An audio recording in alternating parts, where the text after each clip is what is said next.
저는 오늘 다윗의 신앙이라는 제목으로 말씀을 전하고자 합니다. 사랑하는 성도 여러분, 롤 모델이 무슨 말인지 아십니까? 롤 모델이란 닮고 싶은 사람이란 뜻입니다. 한자어로는 귀감, 사표라고 할 수 있습니다. 요즘에는 어려운 한자어보다 영어가 더 친숙한 걸 보면 오늘날 우리나라 사람들이 외래어를 많이 사용하고 있다는 것을 실감하게 해줍니다. 교회의 청년들과 청소년들이 롤 모델로 삼고 싶어하는 장년 성도님이 있다는 것은 긍정적인 신호입니다.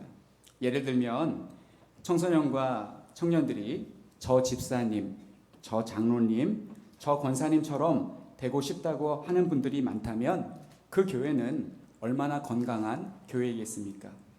우리 교회도 훌륭한 장로님, 안수 집사님, 권사님, 집사님이 계셔서 청년들과 청소년들이 그분들을 잘 따르고 롤 모델로 생각하고 있다면 이것은 신앙의 계대가 잘 이어지고 있다는 표시일 것입니다.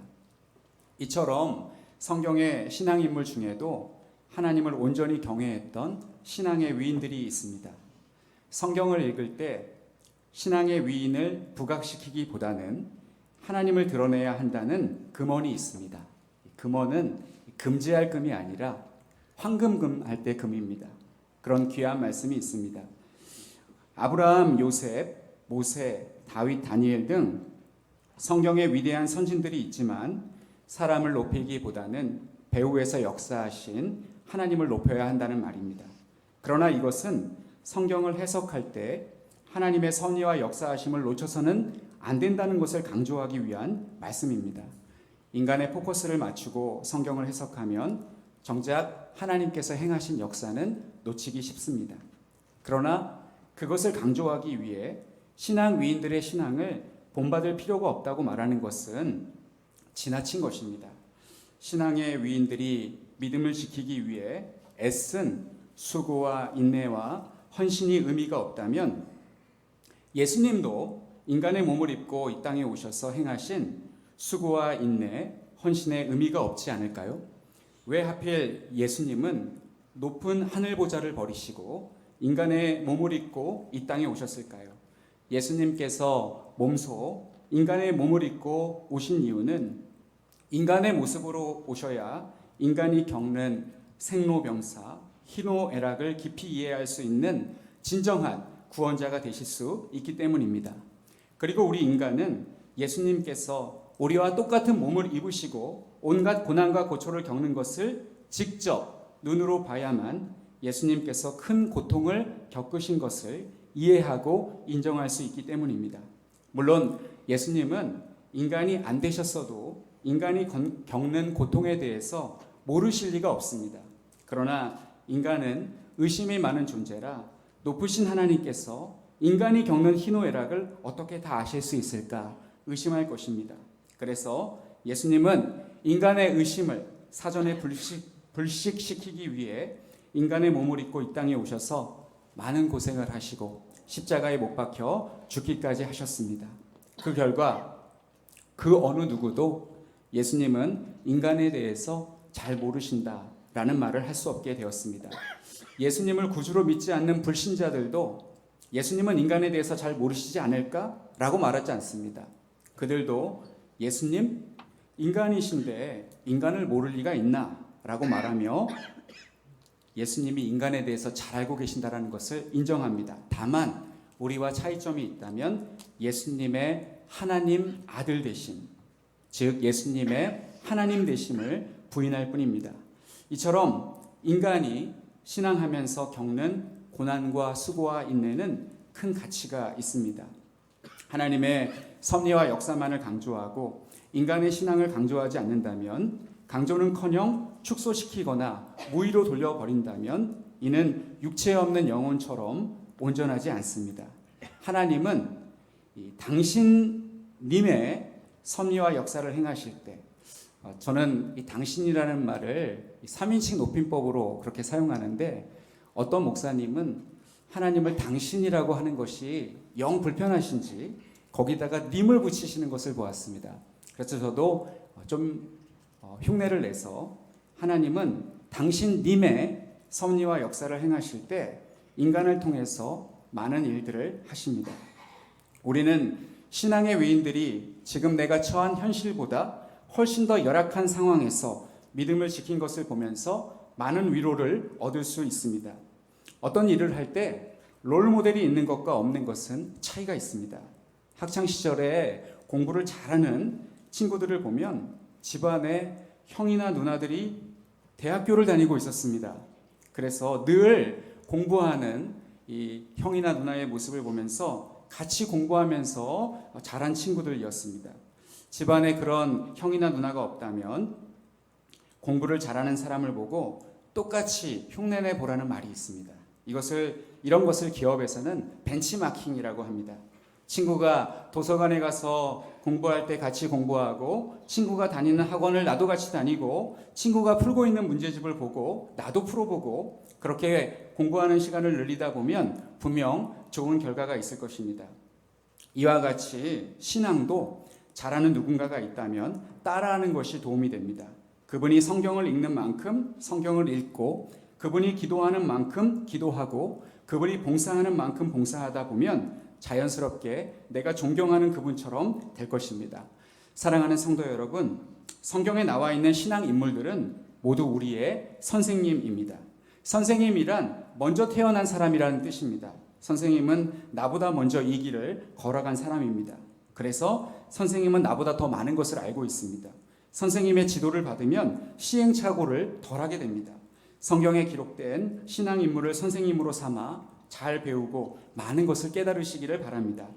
이것이 우리가 성경을 부지런히 읽어야 되는 이유이기도 합니다. 그러면 우리는 한 번뿐인 인생을 보다 의미 있고 보람되게 살아가게 되실 줄로 믿습니다. 오늘 우리는 다윗을 벤치마킹 해보려고 합니다. 함께 읽은 성경 본문은 다윗이 범죄하고 죄를 뉘우치는 과정이 기록되어 있습니다. 지은 죄가 사소한 것이라면 회개하는 과정이 간소할 수 있습니다. 직장에서 어떤 사람과 일을 하다가 말다툼을 하였다. 이런 일은 충분히 일어날 수 있는 일입니다. 이런 경우 하나님께 기도하고 그 사람과 화해를 시도하면 금방 해결될 수 있는 일입니다. 그런데 다윗의 경우는 매우 심각했습니다. 요즘에는 남자들이 오래전에 여성 후배나 여제자에게 맨정신에 했건 술에 취해 했건 예전에 한 그 성추행도 문제가 되는 시대입니다. 소위 미투 운동이라는 것이 나도 당했다라는 것입니다. 그때는 그 남자의 그 위치, 또 그 남자의 그 위세에 눌려서 아무 말도 못하고 당했지만 용기를 내어 폭로하는 누군가를 보고 나도 용기를 내어 밝힌다는 것입니다. 그런데 다윗이 지은 죄는 술에 취하여 본능이 이성을 압도하여 지은 죄가 아니라 맨정신에 지은 죄입니다. 이것은 우리가 잘 알고 있는 다윗의 비극적인 그런 사건입니다. 다윗은 밧세바를 불러다가 간음하였고, 다윗은 밧세바가 임신했다는 소식을 듣고 이를 무마시키기 위해 전쟁터에서 한참 왕과 국가를 위해 전투하고 있는 남편 우리아를 불러다가 밧세바와 동침하게 하였지만 그가 말을 듣지 않자 그를 전쟁터에서 자연스럽게 전사하도록 만들었습니다. 다윗이 우리아를 직접 죽이지는 않았어도 다윗이 범한 죄는 살인 교사에 해당되는 죄입니다. 다윗이 지은 죄를 십계명의 십계명을 기준으로 분석해 보면 첫 번째 제10계명을 범했습니다. 내 이웃의 아내를 탐내지 말라라는 계명을 범했고, 제7계명 간음하지 말라라는 계명을 범했고, 제6계명 살인하지 말라라는 계명을 순서대로 차례대로 범하였습니다. 죄가 이렇게 심각하면 회개도 쉽지 않습니다. 다윗은 이러한 죄를 짓고도 10개월을 아무렇지도 않게 살았습니다. 전쟁터에서는 승전보가 매일 들려오고 아무런 양심의 가책 없이 잘 먹고 잘 자고 태평성대를 누리고 있었습니다. 다윗은 그동안 권력이 주는 달콤함에 깊이 빠져 있었습니다. 그러나 밧세바가 아이를 출산할 때 나단 선지자가 다윗을 찾아와서 다윗의 죄를 지적하고 아이가 죽을 것이라고 경고하였습니다. 다윗은 비로소 그제서야 자신의 죄를 깨닫고 회개하기 시작합니다. 바세바가 낳은 아이가 아프기 시작합니다. 아이는 7일 동안 앓다가 죽었는데 다윗은 이 아이가 살지 못하고 죽는 것은 자기의 죄 때문이라는 것을 알았습니다. 그래서 하나님께 간절히 기도하기 시작했습니다. 다윗은 식음을 정폐하고 금식하고 잠도 자지 않은 채 아이가 죽었다는 소식이 귀에 들려올 때까지 하나님께 땅에 엎드려 기도하였습니다. 늙은 자들, 원로들이 엎드려 기도하는 다윗을 일으키려고 하여도 다윗은 말을 듣지 않았습니다. 그러기를 일주일 만에 아기가 죽었습니다. 그러나 다윗의 신하들은 아기가 죽었다라는 소식을 왕께 말하기를 두려워하였습니다. 신하들은 다윗이 아기가 죽었다는 말을 들으면 충격을 크게 받아 뒤로 나자빠질 것이라고 생각을 했던 모양입니다. 신하들은 아기가 심히 앓았기 때문에 금방 죽을 것을 예상하고 있었을 것입니다. 15절 말씀을 보면 우리아의 아내가 다윗에게 낳은 아기를 여호와께서 치심에 심히 앓는지라 라고 말씀하고 있습니다. 그냥 앓는 것도 아니고 심히 앓고 있었습니다. 그리고 그 전에 이미 14절 말씀에 보면 나단 선지자가 아이가 죽을 것이라고 예고하고 돌아갔습니다. 뭐라고 얘기했냐면 아이가 반드시 죽으리이다 라고 전해주고 갔습니다. 그러나 다윗은 아기 살리려다가 자기가 죽을 수도 있는 7일간의 금식 기도를 하나님께 드렸습니다. 다윗은 왜 죽음을 불사하고 7일간의 금식 기도를 하였을까요? 제가 설명하는 것보다 다윗의 말을 직접 들어보겠습니다. 이 22절 말씀에 보면 다윗이 이렇게 설명합니다. 이르되 아이가 살았을 때에 내가 금식하고 온 것은 혹시 여호와께서 나를 불쌍히 여기사 아이를 살려주실는지 누가 알까 생각함이거니와 라고 말씀합니다. 혹시 아이를 살려주실는지 누가 알까 생각했기 때문이라고 합니다. 반드시 죽는다고 하셨는데 열심히 기도하면 혹시 아이를 살려주실지 몰라서 기도했다라는 것입니다. 성경을 보면 이 혹시라는 단어가 여러 곳에서 나옵니다. 우리는 일상생활에서 예측이 불가능하고 가능성이 낮은 앞으로의 일을 예견할 때 혹시라는 단어를 사용합니다. 그런데 성경에서는 우리가 부정적으로 사용하는 이 혹시라는 단어를 하나님의 주권을 믿는다라는 것을 표현하는 용도로 사용하는 경우가 많이 있습니다. 그래서 우리가 오늘 본문에서 본받을 다윗의 첫 번째 신앙은 하나님의 주권을 믿는 믿음입니다. 이 혹시의 믿음, 다 안 된다고 하고 반드시 죽을 것이라고 하는데도 아니야. 내가 기도하면, 내가 하나님께 간절히 매달리면 하나님께서 혹시 그 뜻을 돌이킬 수 있을지도 몰라 하면서 포기하지 않고 기도하는 것입니다. 예수님께서도 의심치 말고 믿고 기도하라는 말씀을 하셨습니다. 이 말씀은 의심치 말고 믿고 기도하라고 하신 이 말씀은 하나님의 주권을 믿으라고 하시는 말씀입니다. 사랑하는 성도 여러분, 우리는 매사에 하나님의 주권을 믿고 살아갑니까? 하나님께서 이 땅을 다스리시고 통치하신다라는 사실, 하나님께서 지금도 역사하신다라는 사실, 하나님께서 죽은 자도 살리시고 병든 자도 고치신다라는 사실을 믿으십니까? 야고보서 5장 15절 말씀에 믿음의 기도는 병든 자를 구원하리니 주께서 그를 일으키시리라. 혹시 죄를 범하였을지라도 사하심을 받으리라. 여기에도 혹시라는 단어가 나옵니다. 예수님은 병든 자를 고치실 때 내 죄사함을 받았느니라 하시며 고쳐주셨습니다. 그래서 죄사함을 받았다는 것은 병든 자가 치유받는 것과 같은 말씀입니다. 우리는 환자들을 위해서 기도할 때 포기하지 말고 혹시의 믿음을 가지고 기도하실 수 있기를 바랍니다. 혹시는 포기하지 않는 불굴의 신앙의 표현입니다. 두 번째, 우리가 본받을 다윗의 신앙은 하나님의 처사를 받아들이는 그의 태도입니다. 신하들이 안절부절하고 있을 때 다윗이 먼저 물어보았습니다. 아이가 죽었느냐?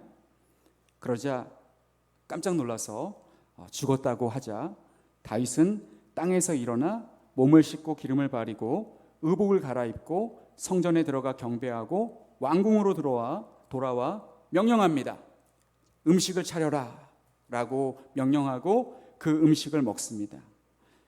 이 모습이 신하들의 눈에는 기이하게 보였던 모양입니다.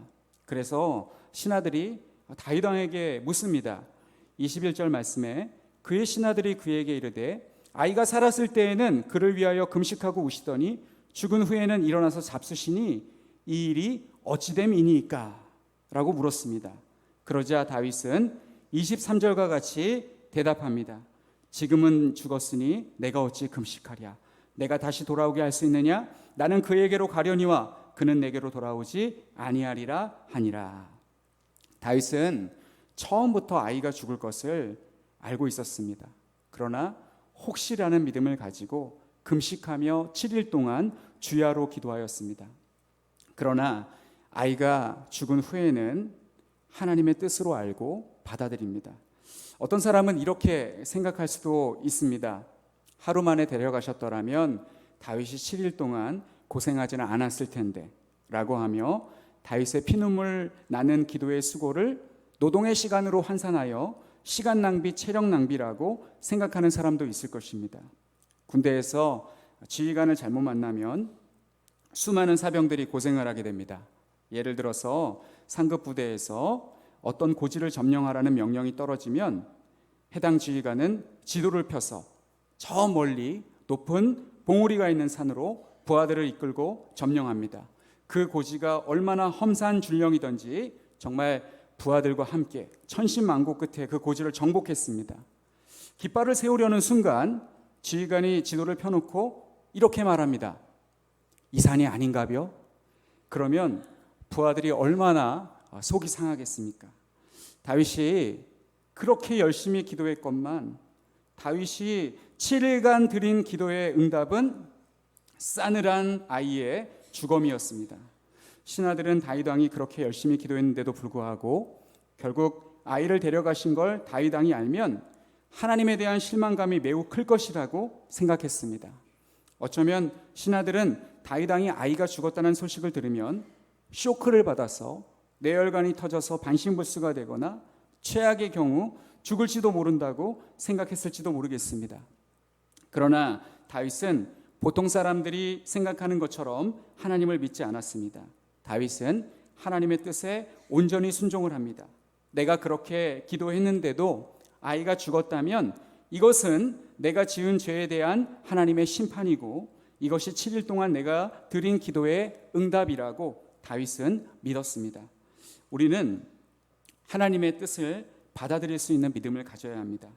하나님의 뜻을 잘 모를 때에는 최선을 다하여 기도하여야 하지만 하나님의 뜻이 분명할 때는 그 뜻이 내 마음에 들지 않더라도 받아들일 수 있어야 합니다. 이것이 믿음입니다. 신학자 라인홀드 리버는 이런 기도를 하나님께 드렸습니다.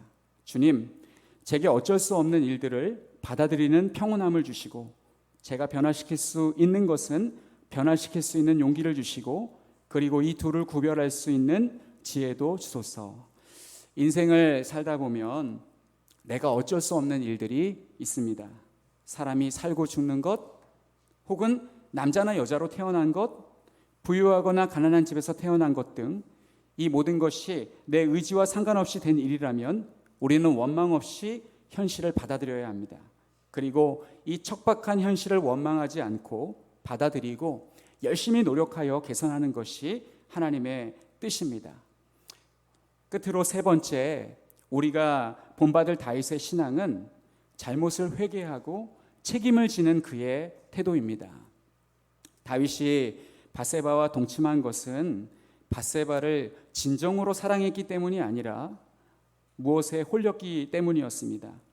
많은 경우 남자들은 결혼하려고 생각지 않았던 여자가 자기 때문에 임신을 하게 되면 아이의 낙태를 권유하고 서로의 상처만을 남긴 채 헤어지는 경우가 많습니다. 그래서 어른들이 연애하는 남녀에게 혼전 관계를 하지 않도록 신신당부를 하는 것입니다. 어떤 남자들은 여자와 관계를 맺고 나면 여자를 헌신짝처럼 버리는 사람도 있습니다. 관계 전에는 여자가 갑이었는데 관계 후에는 여자가 을이 되는 경우가 많이 있습니다. 다윗은 자기 욕망에 이끌려서 밧세바를 취하고 욕보였습니다. 그리고 그녀의 남편도 자기가 죽였습니다. 다윗은 밧세바를 볼 때마다 사랑의 감정보다는 자기가 저지른 죄악이 자꾸만 떠올라서 괴로웠을 것입니다. 어쩌면 밧세바를 집으로 돌려보내고 본처에게 충실한 것이 더 바람직한 모습일지도 모르겠습니다. 그러나 오늘 본문 말씀을 보면 다윗은 밧세바를 버리지 않았습니다. 밧세바를 정식으로 아내로 맞아들이고 밧세바와 동침하여 아기를 낳습니다. 놀라운 것은 24절 말씀을 보면 밧세바를 다윗의 아내라고 말씀하고 있습니다.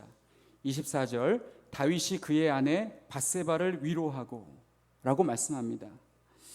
하나님은 24절 이전까지 밧세바를 일컬어서 계속해서 10절에도 우리아의 아내라고 했고 15절에서도 우리아의 아내가 다윗에게 낳은 아이라고 했습니다. 계속해서 우리아의 아내라고 했었는데 24절 말씀에서 다윗이 그의 아내 밧세바라고 말씀하고 있습니다. 다윗이 회개하고 난 후 밧세바를 데려왔을 때 하나님은 비로소 밧세바를 다윗의 아내라고 불러주십니다.